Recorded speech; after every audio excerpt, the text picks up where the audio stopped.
Délivré par Christ, Nyoron fait un alakabarake. Luca Production présente.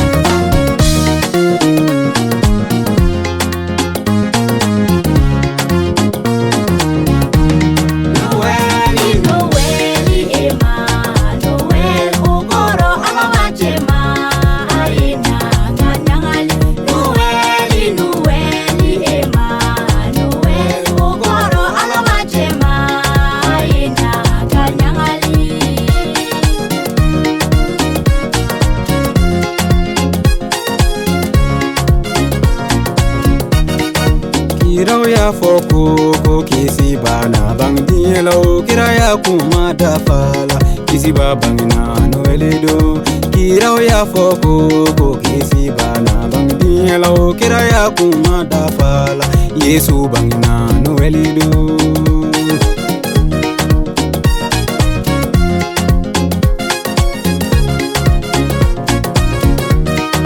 Isaiah foko kisi bana bang dielo kira ya kuma da fala kisi ba bangina no elido Isaiah foko kisi bana bang dielo kira ya kuma da fala Yesu bangina no elido Noeli ema Noel ukoro alawachema aina kanyahali Noeli ema Noel ukoro alawachema aina kanyahali Nishe ya foko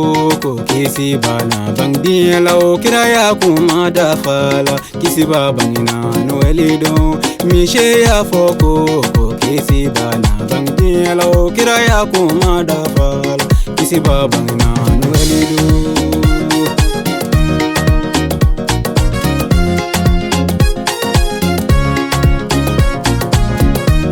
Jeremia foko kisi bana bang dielo kira ya kuma da fala kisi ba bangina no elido Jeremia foko kisi bana bang dielo kira ya kuma da fala Yesu bangina no elido Noeli ema Noel ukoro alawachema aina kanyahali Noeli ema Noel ukoro alawachema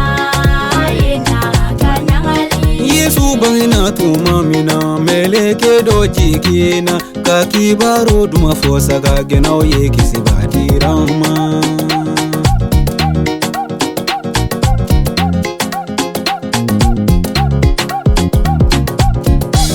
Yesu bangina tuma mina doloba do jikina doloba mi te ganza ye ne na diye ni bato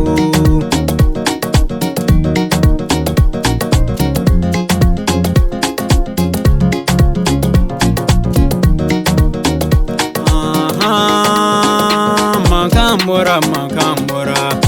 Mariama dinge makambora Uchala kauka kono makambora Dambele ili kanumba makambora Kaula nyanaje